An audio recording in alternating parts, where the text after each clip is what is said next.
4 passos para crescer. Douglas Gonçalves ministra sobre como se dá o crescimento de um cristão em Jesus. Assista o vídeo até o final, deixe seu like e se inscreva no canal. Deus te abençoe.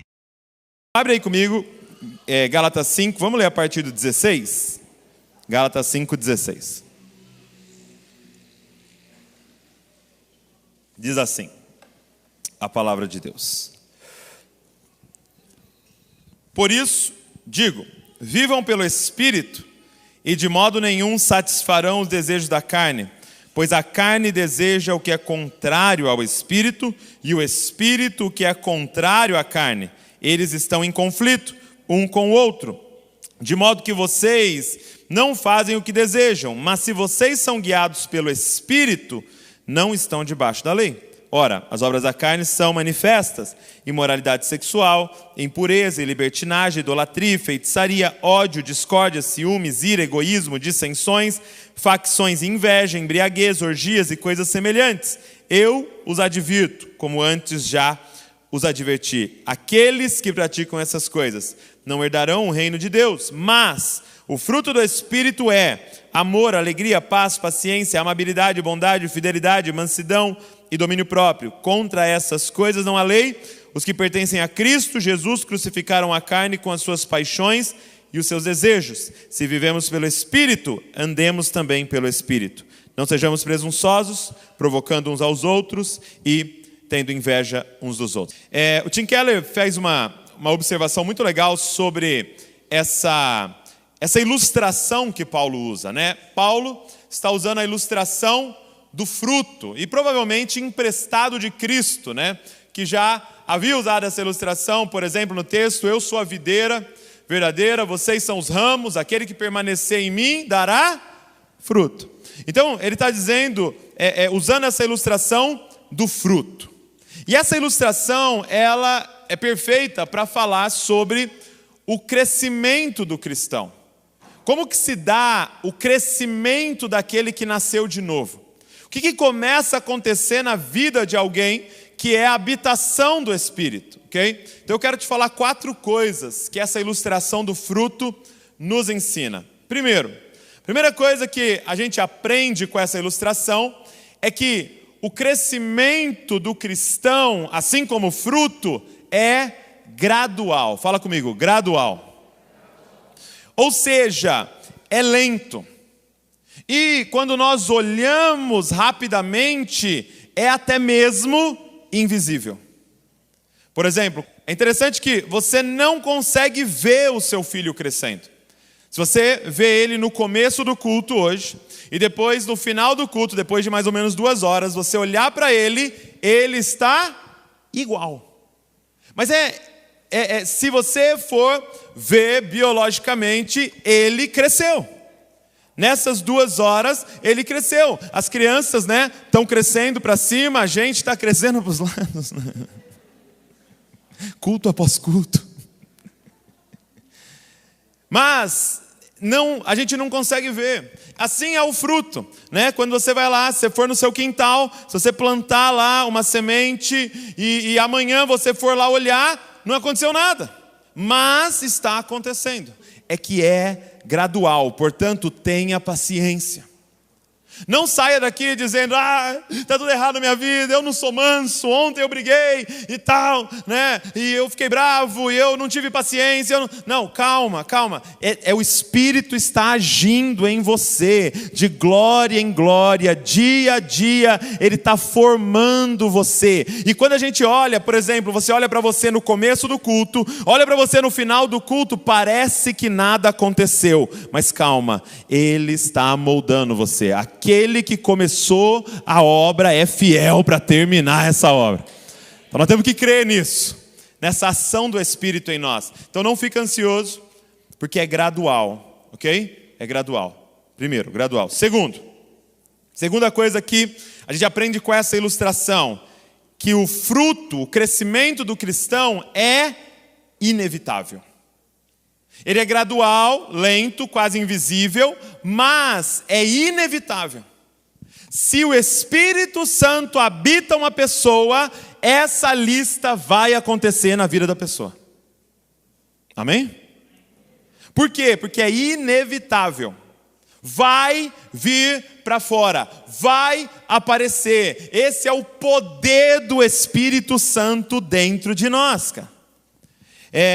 Eu não sei se vocês já viram, quando alguém constrói uma casa, assim, principalmente acontece isso muito em sítio, assim. Alguém constrói uma casa e às vezes não sabe ou não se atentou que tem uma árvore perto e as raízes estão debaixo da casa. E de repente você vê que o concreto começa a rachar, porque a raiz começa a quebrar aquele concreto. E é uma coisa incrível, porque você pensa, uma planta. E de repente tem um concreto pesadíssimo em cima, que eu e você nem conseguiríamos levantar esse concreto. Precisaria de uma máquina ali para quebrar, mas a planta, ela começa a crescer, e ela começa a penetrar aquilo ali, ela começa a forçar dia após dia. Pode demorar 1 ano, pode demorar 2 anos, pode demorar 10 anos, mas ela vai rachar aquele concreto. Não importa quão de pedra é o seu coração, meu irmão, se o Espírito Santo entrar, cara. Cara, dia após dia, ele está ali, ó, te incomodando. Aí você peca, e ele está ali, ó, forçando, te incomodando e crescendo em você. Deixa eu te falar uma coisa, é inevitável, vai vir para fora. Portanto, se nada vier para fora, aí sim, a gente tem que questionar se nós nascemos de novo. Se há Espírito Santo em nós. Em Lucas capítulo 8, Jesus conta uma parábola que é do semeador, né? O semeador saiu para semear. Então ele está falando exatamente sobre isso. Ele lança a semente que é o Evangelho, ok? E aí o Evangelho cai no coração de várias pessoas. Ele dá 4 tipos de pessoas que ouvem o Evangelho, né? A terra dura, a terra com pedras, a terra no meio dos espinhos e a boa terra. E aí, depois de falar sobre a semente, né, a plantação, tem um versículo muito interessante, que é Lucas 8:17, que diz assim, olha: não há nada oculto que não venha a ser manifesto, nem escondido que não venha a ser conhecido e revelado. Ah, gente, como nós usamos errado esse versículo aqui. Gente, em cada acampamento, em cada congresso de jovens, algum pastor vinha me aterrorizar com esse versículo. Ele apontava o dedo para os jovens e falava: juventude, mocidade aqui, não há nada oculto que não venha a ser revelado. Ele fazia olho de profeta, né? Todo mundo abaixava a cabeça, que não olha para mim, não olha para ele, senão ele vai ver o oculto. Tinha uns que falavam assim, quando você chegar no céu, vai ter um telão e vai passar tudo o que você fez no oculto. Eu falava, misericórdia, meu, vai ser filme de terror, não vai ficar nenhum anjo nessa hora. Mas essa não é a interpretação do texto. Eu não sei se vai ter telão no céu, espero que não. Mas não é essa a interpretação desse texto. Não há nada oculto que não venha a ser manifesto, nem escondido que não venha a ser conhecido e revelado. Ele está falando sobre um semeador que jogou uma semente, a semente ficou no oculto. Jesus estava dizendo, se a semente caiu nessa terra, não há nada oculto que não vai vir para fora, começar a crescer e vai dar frutos, cara. Se o Evangelho entrou na vida de alguém, se o Espírito Santo começou a habitar alguém, não há nada oculto que não venha a ser revelado. Mais cedo ou mais tarde, se prepara, porque o fruto do Espírito vai aparecer na sua vida. É inevitável. Terceiro. Então, primeiro gradual, segundo é inevitável, terceiro é interno. Tá? Diga comigo, interno. Por que eu digo isso? Porque há uma diferença entre um crescimento orgânico, onde há vida, por exemplo, uma árvore, e um crescimento mecânico, ok? Se eu pegar uma pedra, se eu pegar uns blocos e começar a jogar várias pedras, eu posso falar, olha que interessante, está crescendo. Mas isso é um crescimento mecânico.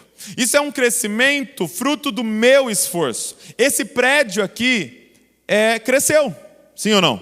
Esse prédio aqui se formou, mas ele é orgânico? Não. Isso aqui é fruto do esforço de alguém. Não é isso que a Bíblia está falando. E por que eu quero parar nesse ponto com vocês? Porque a gente pode ouvir o fruto do Espírito, os 9 aspectos, e sair daqui tentando produzir no braço. A gente pode sair daqui tentando forçar a mansidão. A gente pode sair daqui tentando forçar a paciência, forçar amor, forçar a bondade, forçar domínio próprio. De uma forma mecânica, de uma forma que eu chamaria de um adestramento. Não é sobre um comportamento externo. Em 1 Coríntios 13, Paulo vai tratar exatamente sobre isso. Ele começa a falar de coisas externas. Ele começa a falar assim, olha, ainda que eu fale a língua dos homens, olha isso, eloquência, capacidade de pregar, ou dos anjos, capacidade de profetizar, capacidade de falar em línguas, se eu não tiver amor. O que ele está dizendo? Não é sobre aprender um comportamento, é sobre ter a sua natureza alterada pelo Espírito Santo, cara. É um crescimento interno primeiro. Algo tem que acontecer dentro de nós primeiro, para depois isso vir e ser externalizado por esses hábitos.